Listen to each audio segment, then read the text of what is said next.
The story opens with the two men running through a dense forest, desperately trying to escape from something terrifying. One of them clutched a wooden staff, and before the creature could catch them, he yanked his friend aside into hiding. For a brief moment, both of them caught their breath. The first man whispered that there was no way they could outrun this monster. His friend insisted they could still use the box, but the first man refused. Just then, a loud, earth-shaking noise echoed through the trees, forcing them to run again. The monster finally reached them, the staff slipped from the man's hand, and a horrifying clawed hand reached forward to claim it. The scene then shifted to a girl named Joey, who had recently moved to Australia with her father after her mother passed away. Not only had she lost her mother, but the move also distanced her from all her friends. Watching them laugh and enjoy life on a video call only made her feel more alone. The next day, Joey's college took her entire class to visit a special museum. Their teacher explained that the museum contained artifacts belonging to ancient people known as the elementalists, individuals believed to have magical powers granted by a mystical tree of knowledge.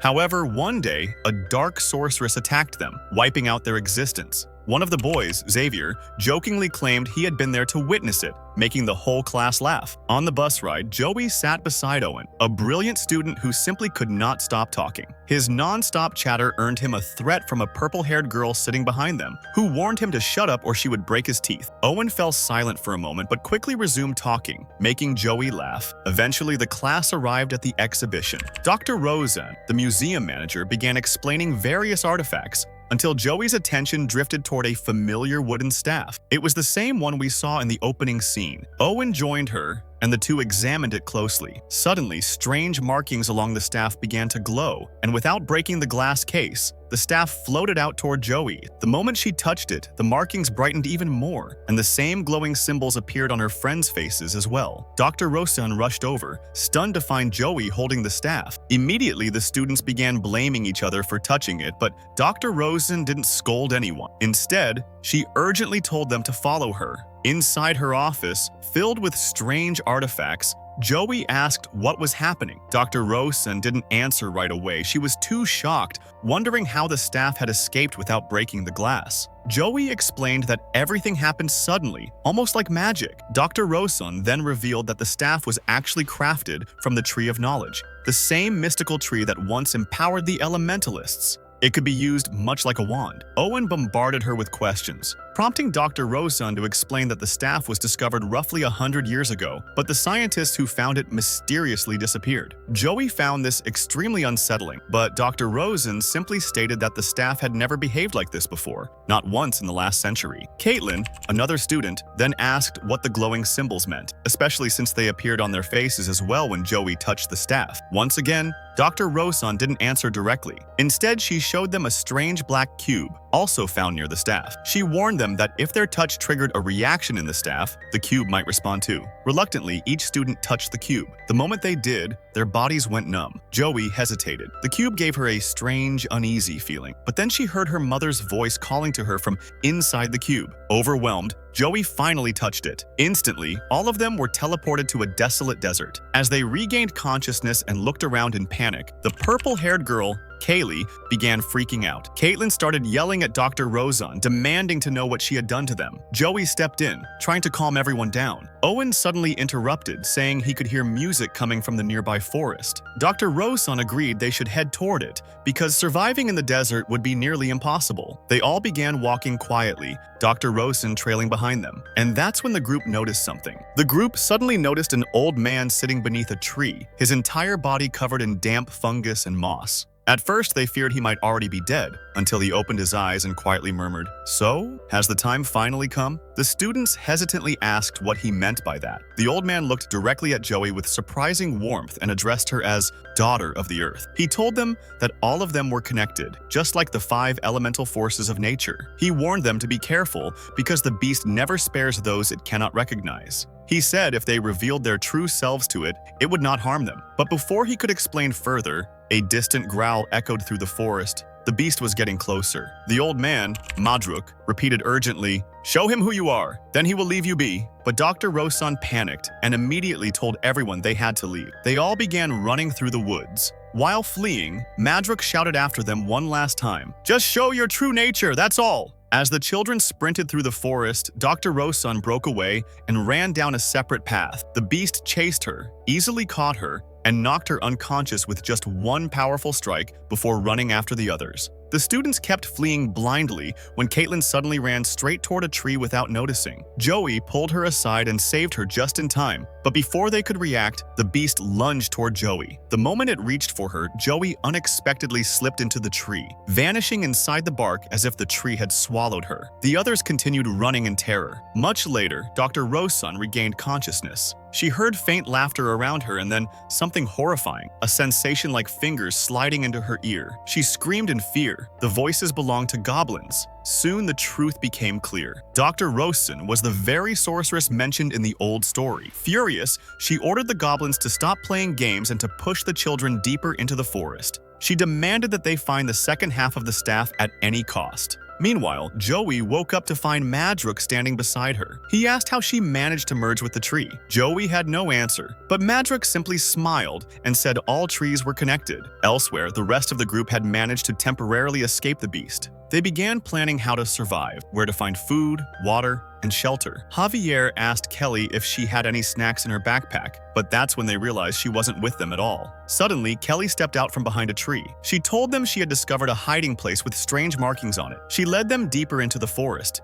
down into an underground chamber. Owen's eyes immediately caught a stone wall carved with mysterious symbols. He began commenting on them, but before he could explain anything, Kelly raised her hand. Her powers awakened, and one of the symbols on the wall lit up brightly at her touch. Back with Joey, Madrook explained everything. He revealed that Joey was an earthbound witch, someone deeply connected to nature. She could control the natural world and even heal wounds and illnesses. Madrook also shared the truth about the past. He had always lived here, but one day the sorceress came. She had originally been the guardian of the Tree of Knowledge. When a deadly sickness spread across the land, she went to the elementalists seeking help. But when she discovered that the tree held the power to save everyone, she became greedy. She wanted to absorb all of its power so she could rule the world. Realizing their mistake, Madrook and his strongest allies sealed her away and separated her from the tree. Ever since then, she had been trying to return. Madrook explained that the staff Joey carried was a magical wand, and they needed to find its remaining pieces to stop the sorceress forever. He instructed Joey to travel to a certain place where she would find a special tree.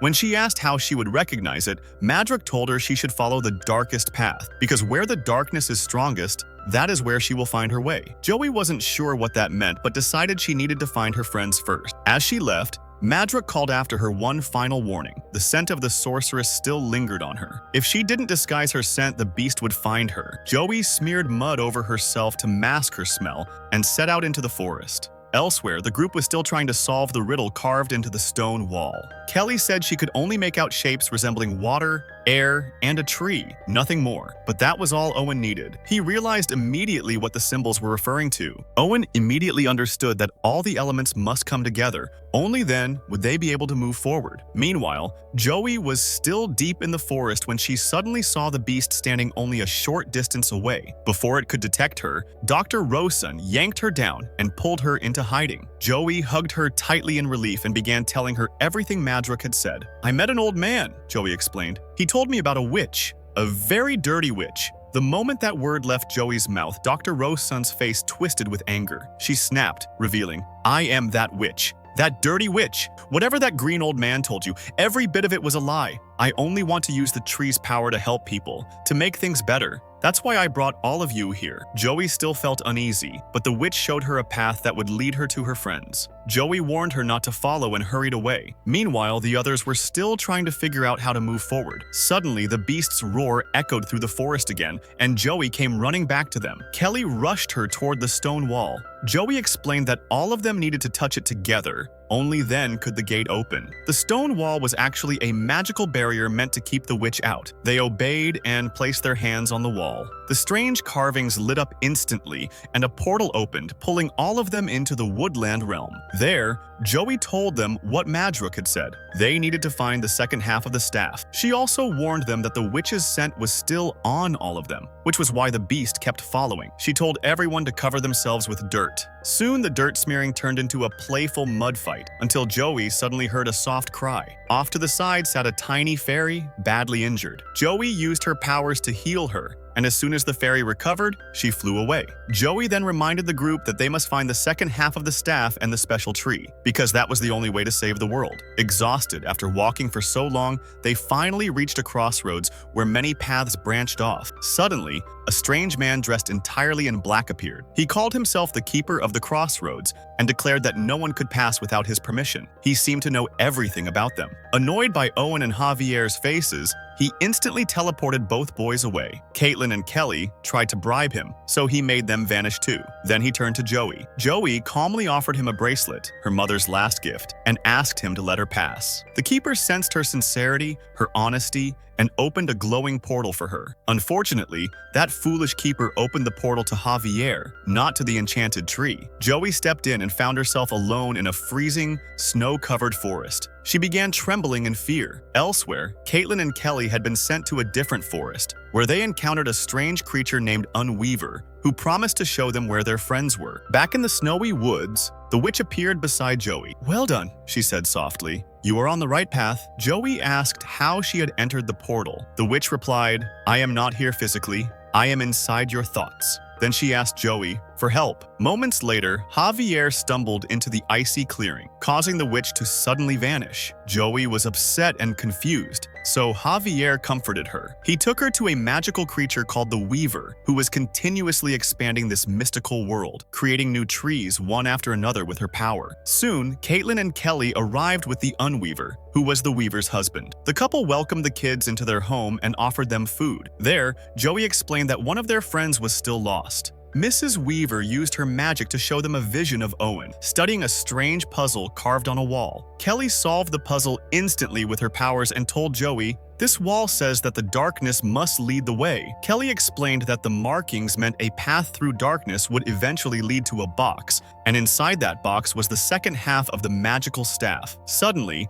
Joey grabbed food straight from Mr. Unweaver's plate and said, "First, you need to help us reach the enchanted tree." Unweaver became furious and lunged to bite her, but Joey quickly moved aside. His bite accidentally struck a piece of the portal Mrs. Weaver had created, snapping it off. Kelly grabbed that portal shard. Caitlin yanked Owen out, and all of them quickly regrouped and escaped. Outside, the witch was desperately trying to force her way into the barrier. She used all her power, but she still couldn't break through. Joey, now exhausted and frustrated, said, "We're never getting out of here." Just then, the ground beneath her started to open. She saw the wizard appear again, saying, "There is darkness below. Go down." Remember what that green-bearded old man said? To reach the tree, you must go into the dark. Understanding this, Joey stepped into the darkness. One by one, her friends followed. It was exactly the darkness Madrook had described. Each of them had to face their biggest fear. Caitlin's fear was living her entire life as a failure. She fought through it and defeated her fear. Then she helped each of her friends confront and overcome their own fears. Finally, she reached Joey. Joey faced the pain of her mother's death and accepted it. With that, they all conquered the darkness.